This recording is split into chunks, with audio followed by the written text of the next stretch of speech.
Danica Patrick. Just hearing the name brings up so much, right? She's famous for breaking barriers in motorsports, but her legacy, well, it's one of the most complicated and debated in the sport's recent history. So today, we're going to dig into why her story is so much more than just a list of firsts. So how can a driver who achieved so much also be the subject of such intense debate? That's really the central question here.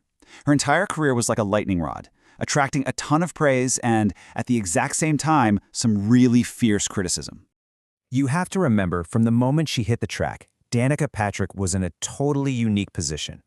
For over a decade, she knew that every single move she made, every lap, every finish, every tiny mistake, was going to be scrutinized way more intensely than anyone else on the grid. Okay, so let's start with the achievements that built up all those expectations, because this wasn't just about showing up, it was about completely rewriting the record books. Just look at the range of her success here. She didn't just break barriers in one series. First, she becomes the first woman ever to win an IndyCar race. Then she crosses over to the completely different world of NASCAR and almost immediately makes history again, grabbing the pole for the Daytona 500, which is basically NASCAR's Super Bowl, and then getting the highest ever finish for a woman in that race. And you know, it wasn't just about those huge, headline-grabbing moments.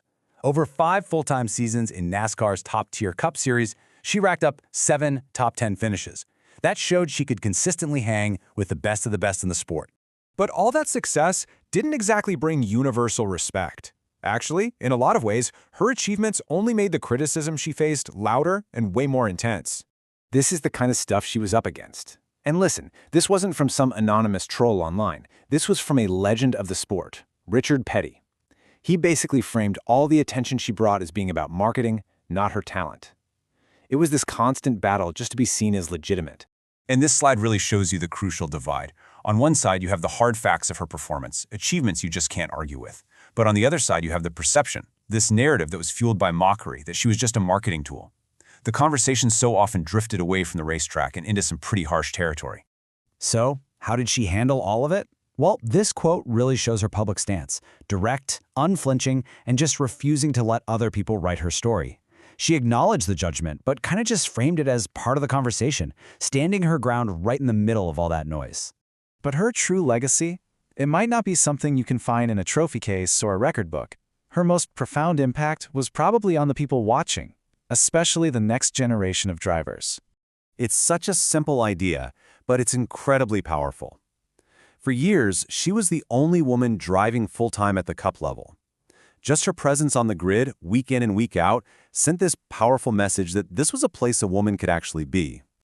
And don't just take my word for it. Listen to a current NASCAR driver, Tony Breidinger. She straight up says that seeing Danica in IndyCar when she was a kid is what made her believe she could have a career in racing. That is the seeing is believing effect in action, a direct, tangible impact. And it wasn't just aspiring drivers who saw it. Industry veterans like team owner Richard Childress recognized her positive ripple effect on NASCAR. He predicted that her being there would pave the way for others. He got that she was growing the sport. So, all of this brings us to the final, crucial part of her story. Why, after everything she did, is her legacy still considered, well, unfinished? And why is Danica Patrick still such a rare figure? This number is jarring. In 2025, nearly a decade after Patrick's full-time career ended, there were only 2 female drivers competing across all of NASCAR's national series. Just 2.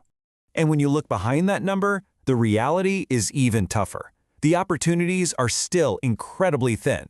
You've got drivers like Catherine Legg running part-time schedules, and Tony Breidinger, the very driver Patrick inspired, is struggling to find the sponsorship she needs for the next season. The path is still just incredibly difficult. So, Danica Patrick's career proved what was possible. She won races, she sat on poles, she inspired a whole generation. And yet, the door she kicked open, it hasn't exactly swung wide. Her legacy is this powerful reminder that being the first doesn't guarantee it'll be easy for the second or the third. And that leaves us with a really critical question about the future of the sport.